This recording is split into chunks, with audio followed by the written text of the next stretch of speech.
Hi, my name is Aryeh. No, that's my Hebrew name. I always introduce myself as Lowell Joseph Gallin, which is my stage name for the show I'm doing.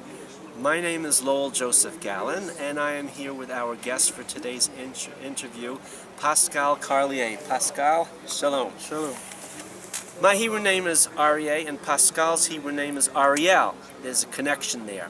And we are filming another segment for our Love Israel with Laura and Lowell interview series for the new New York-based internet TV talk show, The Laura and Lowell Show. And our guest now is Pascal Carlier, who came to Israel from Flanders. For those of you who don't know, Belgium has two parts. The Walloon part, which is the Catholic, French-speaking part in the south, and Flanders, which is the Dutch Protestant, also Catholic. As the Talmud says, he who is ashamed will not learn. So not Protestant, but Catholic. The Walloon and the Flemish. And Pascal is from the Flemish northern part, West Flanders. So we're going to start off talking about something we just discussed in the cafe where we met before doing this interview, which is how do you tell the waiter or the waitress in Israel and in Flanders that you're ready for the bill?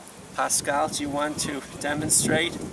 Well, as far as I remember, which is not so long ago, and I still visit every year, in Belgium you ask for the bill by making this sign. You want to pay. This is the sign of paying. You got that, guys? We're in Belgium now. We're telling the waiter we're ready for the bill. And in Israel, you make a sign as if you're signing something. Okay. When you come to Israel, you want to pay the bill like this. You're going to sign the check or your Israel card or credit card form. And in Belgium, you go like this. Maybe because more people here are used to paying with credit card. In Belgium, it's less, I have the impression. With cash they pay. Also, many more places would not accept a credit card in Belgium than here. Here you can buy a candy with your credit card almost. We came to Israel for the first time in 1982, and if I'm not mistaken, ATM machines started to appear. Yes. We started to have in Jerusalem ATM machines, automated teller machines for cash withdrawals, before we had them in New York. So what Pascal says is very interesting to me. I hadn't thought about it, that people are much more used to using credit cards for all sorts of transactions in Israel, including very small ones, much more so than in Europe. So Pascal has agreed to, and that's another point. In our interview series, as you notice, when I started with my partner Laura in New York, we always sit next to the people we interview. And when I'm back in New York soon, we're going to, if it's still there, and I hope it is, we're going to have to paddle around in a canoe or a whitewater raft, then we will be doing our Love New York with Laura and Lowell interview series. We always sit next to the people we interview. For us, there's only one side of the camera, our side, and everyone's on our side. And we never talk to people about subjects they don't want to talk about. So Pascal has agreed to talk about how he came from Flanders to Israel, not just physically, but there's a spiritual journey, an artistic and aesthetic journey as well. So you want to tell our viewers a little bit about that then. Okay. How you grew up and where you are now. Mm-hmm. I grew up in a Catholic environment, went to church, was a servant in the church, and it was very much part of my life. I was from a very young age involved with prayer and God, and it was something that really interested me. At the end of high school, actually in the in that department where they advise high school students to move on to a university or other places.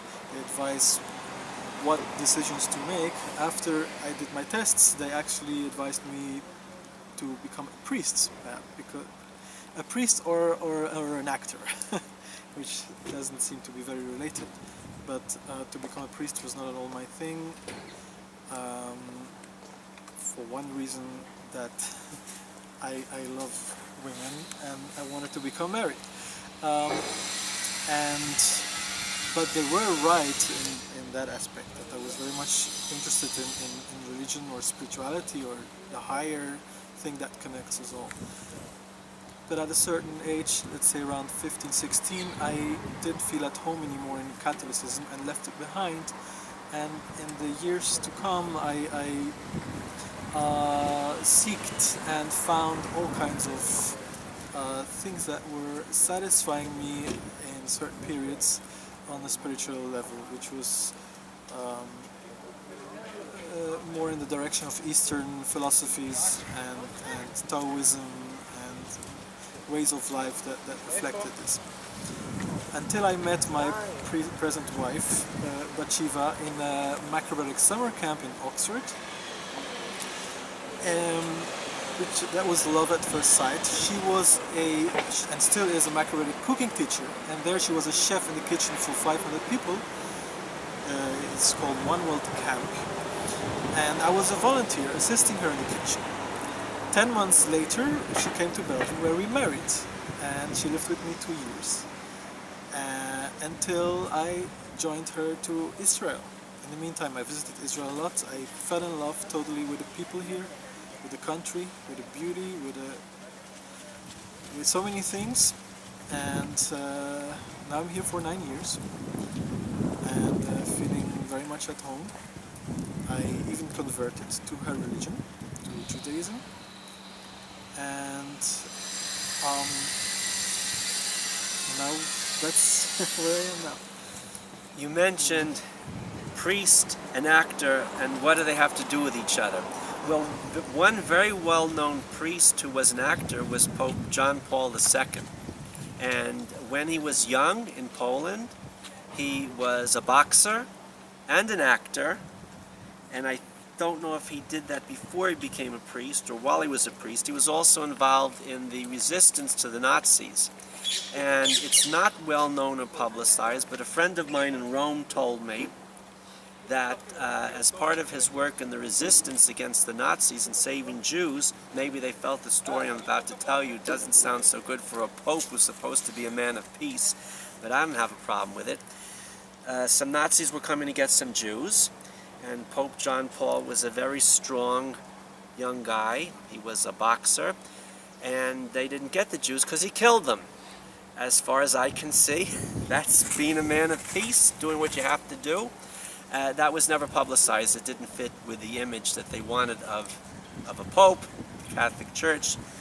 But I say kol hakavod to John Paul II, and so he was a priest and an actor. Most people don't. I know it from a friend in Rome who heard it from a very private network of contacts, but my friend is usually right, and I see no reason to doubt the validity of the story. So sometimes priests are actors, and John Paul was, as well as being a resistance fighter and a boxer. I think in a way we're all acting, just most people are not aware of it. Yeah. I mean, a good actor isn't really acting. Would you agree to that? I would agree completely. Having started acting again after 40 years for the first time since high school a year ago and getting a new beginning with film, for me, acting is actualizing, and I have no concept of make-believe or pretending. And one of the discussions I had with the students that I worked with in New York in the last years, they talk about method acting and pretending to be real. And I study religion and philosophy at college, and I said, who is telling you it's just absolute nut and nonsense? You pretend to be real, either you're really or not. If you're supposed to act being angry, make yourself angry. You're supposed to be sad, get sad. Don't pretend to be angry or sad, just be angry or sad. Otherwise you won't seem real.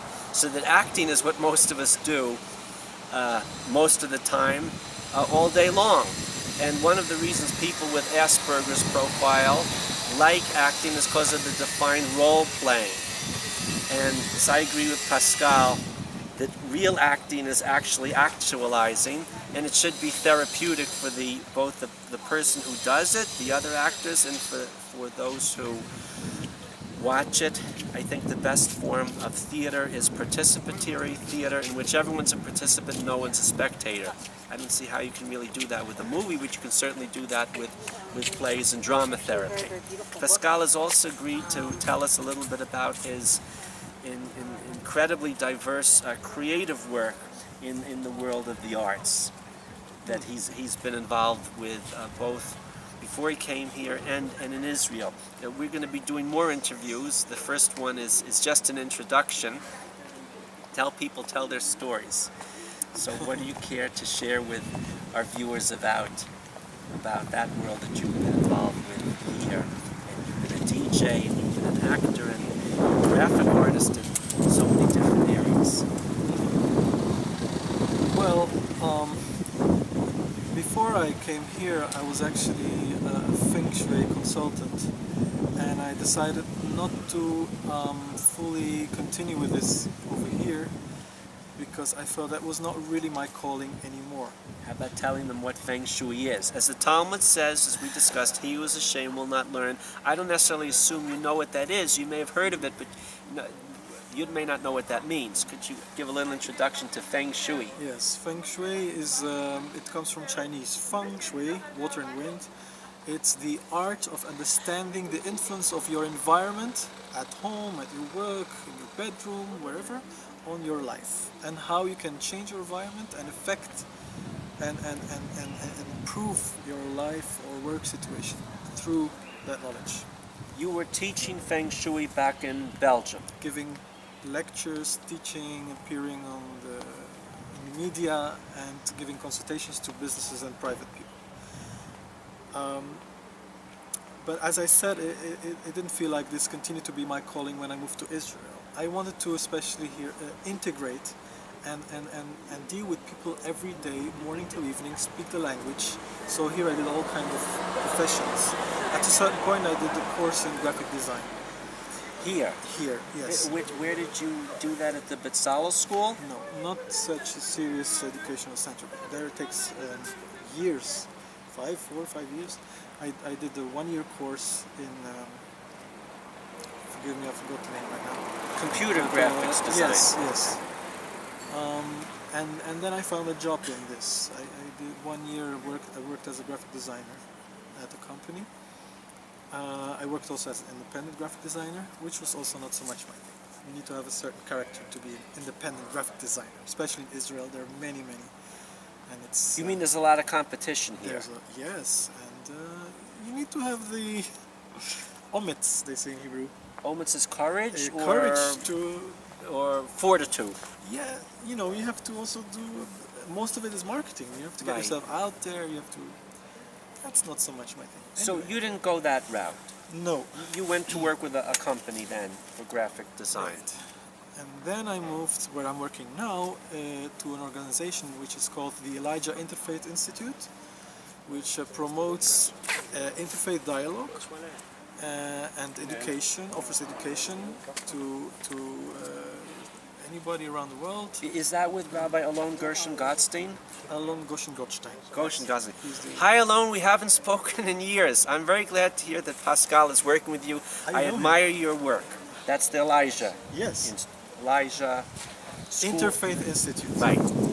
Yeah, good work. So for them I'm operating or maintaining websites, doing graphic design, video editing, all sorts of works. And in the meantime, my desire to do something with acting or creating art has resurged, they say in English, I think. And so Re-emerged. Right. And a lot of ideas are now breeding to do something with my wife's poems, for example, or my own work.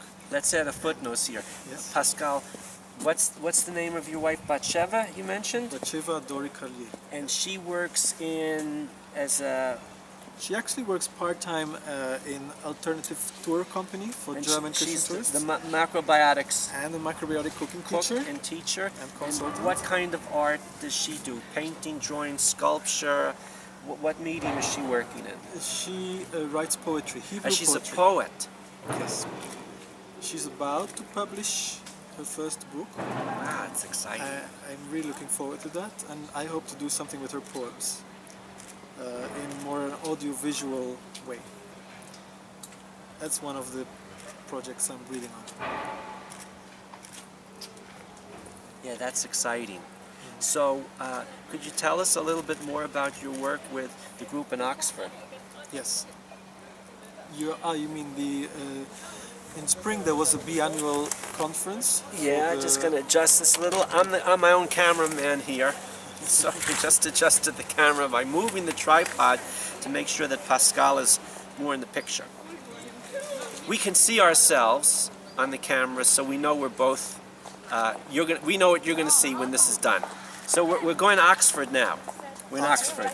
Yes, our organization, our institute, organizes a conference each 2 years in which world religious leaders are invited.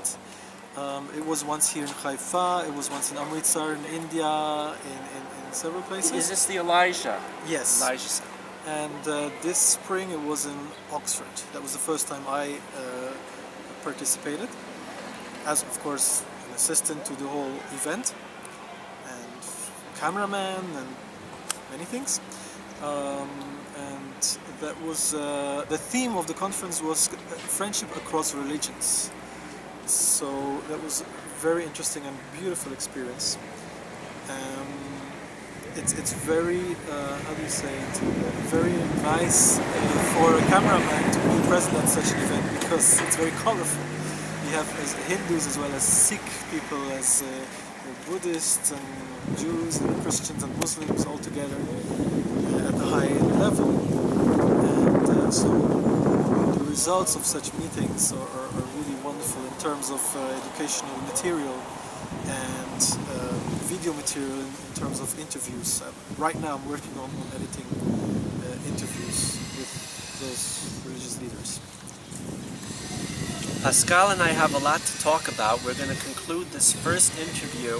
We've heard a little bit about Pascal, about his wife Batsheva. What you don't know and what Pascal hasn't told you is that his son is also a photographer, cameraman. I'm going to tell you in a minute how we met. And your son's name is? Idan. Idan. Idan is 5? 6. 6. Okay. I was sitting on Derech Bethlehem Road with my 3 dogs, which I take for a walk each morning for an hour to through the valley of Jehoshaphat and then back home. And I was sitting on a park bench eating a pita parsi, which is a round giant pita bread with olives, and along comes a young man with a little boy. And the little boy thinks the dogs are wonderful and says, "Daddy, I want to take pictures of the dogs." So Daddy, who's Pascal, said, "Is it all right with me if Idan takes photos of our dogs, Shorty, Petite, and Branji?" And I said, "Sure." And he did, with Daddy's cell phone, I think. Yes. And then Pascal said, "Would you like me to send you photos?" And I said, "Sure, thank you very much." So he did. That's how we got to meet each other, and that's how I got to meet Pascal's son, Idan, who already at the age of 6 has a budding career as a photographer and filmmaker. So Pascal, we want to thank you for being our guest on the show today. It's my honor. And we're looking forward to future interviews, and we want to thank you all for watching and listening. Thanks a lot. That was good. Yeah.